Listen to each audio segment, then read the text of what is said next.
কয়দিন আগে কইছিল না সংস্কার করলে ছুঁড়ে ফেলে দিবি, আবার কি কইছে? আমি কখনো কই নাই। 2 দিনে কথা ঘুরে ফেলছে। কে সোজা হয়ে যায় দেখি চাও কে সোজা হয়?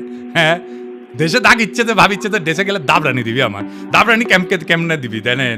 এই যে দলের নেতা স্কুল শিক্ষকের কলজা টেনে ছিঁড়ে ফেলাতে চায়, দেখি চাও। টানি ছিঁড়ি ফেলবো, একবারে টানি ছিঁড়ি ফেলবো তোমার।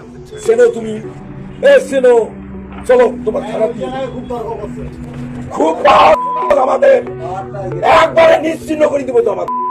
কথা বলো তুমি, সেনো বিগ